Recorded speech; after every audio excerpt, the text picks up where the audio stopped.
नमस्कार। चलिए आज चैप्टर 4 यानी सत्ता के समकालीन केंद्र के फटाफट रिवीजन नोट्स बनाते हैं। तो देखिए, कहानी शुरू होती है 1990 से।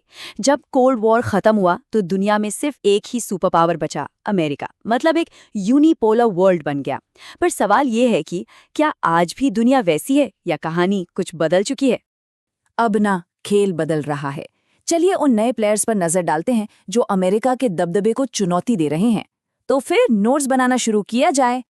1990 के बाद क्या हुआ? दुनिया में पॉलिटिकल और इकोनॉमिक पावर के कुछ और सेंटर्स उभरने लगे। इन्होंने अमेरिका के दबदबे को थोड़ा कम किया। इसमें सबसे आगे थे यूरोपियन यूनियन और आसियान। तो हमारा पहला पड़ाव है यूरोप। यहाँ एक बहुत दिलचस्प चीज हुई। पुराने दुश्मन एक साथ आए और एक मजबूत गुट बना लिया। अच्छा, यूरोप का जो ये एकीकरण है वो कोई एक दिन में नहीं हुआ। ये एक बहुत लंबा सफर था जो कई दशकों तक चला, स्टेप बाय स्टेप। इसमें से जो एक तारीख है ना, 1992 की मास्ट्रिच संधि वाली, उसे जरूर याद रखना है। इसे पीले रंग से हाईलाइट भी किया है क्योंकि यहीं से यूरोपियन यूनियन मतलब ईयू ऑफिशियली बना था। ईयू ने अपना खुद का झंडा, अपना राष्ट्रगान और अपनी करेंसी भी बना ली। मतलब ये लगभग एक बड़े देश की तरह काम करने लगा। और इसके झंडे में जो 12 सितारे हैं वो परफेक्शन और एकता को दर्शाते हैं। इकोनॉमी की बात करें तो ईयू एक बहुत बड़ी ताकत है। 2016 में इसकी जीडीपी 17 ट्रिलियन डॉलर से भी ज्यादा थी, जो कि अमेरिका के लगभग बराबर ही है। सोचिए जरा। ईयू की ताकत सिर्फ पैसे में नहीं है। आर्थिक तौर पर तो ये दुनिया की दूसरी सबसे बड़ी अर्थव्यवस्था है ही, और इसका यूरो अमेरिकी डॉलर को सीधी टक्कर देता है। राजनीतिक तौर पर फ्रांस के पास यूएन सिक्योरिटी काउंसिल की परमानेंट सीट है और मिलिट्री पावर में भी ये दुनिया में दूसरे नंबर पर है, अमेरिका के ठीक बाद। चलिए अब यूरोप से निकलकर चलते हैं दक्षिण पूर्व एशिया की तरफ और देखते हैं कि वहां किस तरह का पावर ब्लॉक बना है। देखिए, आसियान ने ईयू वाला रास्ता नहीं अपनाया। मतलब वो कोई एक सुपर स्टेट नहीं बने। उन्होंने अपना एक अलग ही तरीका निकाला, जिसे आसियान वे या आसियान शैली कहते हैं। ये तरीका अनौपचारिक, बिना टकराव वाला और सहयोग पर आधारित है। और आसियान का झंडा भी इसी सोच को दिखाता है। इसमें धान की जो 10 बालियां हैं वो 10 देशों को दिखाती हैं जो दोस्ती और एकता के धागे में बंधे हुए हैं। तो यहाँ सबसे जरूरी बात जो याद रखनी है वो ये है कि 2003 में आसियान ने 3 स्तंभ या कह लें कि 3 पिलर्स बनाए। ये थे सिक्योरिटी कम्युनिटी, इकोनॉमिक कम्युनिटी और सोशो कल्चरल कम्युनिटी। इनको एग्जाम के लिए जरूर याद कर लीजिएगा। अपनी यात्रा को आगे बढ़ाते हैं और अब चलते हैं पूर्वी एशिया। यहाँ हम देखेंगे एक नए इकोनॉमिक जाइंट का जबरदस्त उदय।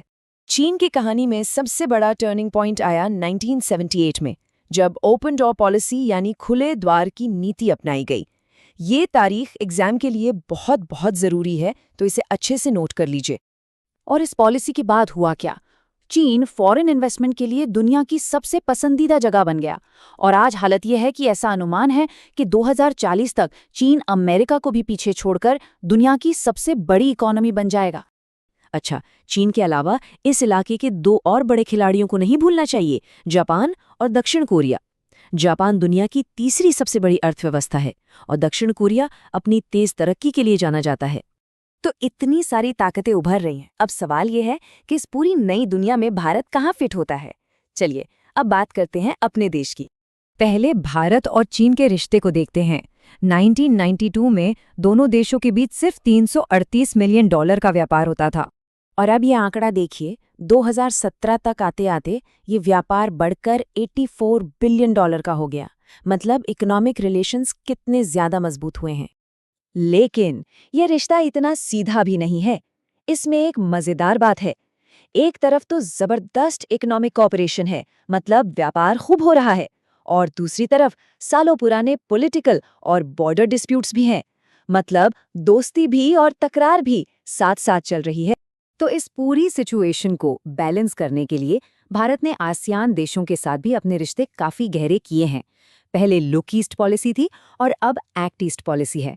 2010 में तो एक फ्री ट्रेड अग्रीमेंट भी साइन किया गया। तो इस पूरे चैप्टर का निचोड़ क्या है?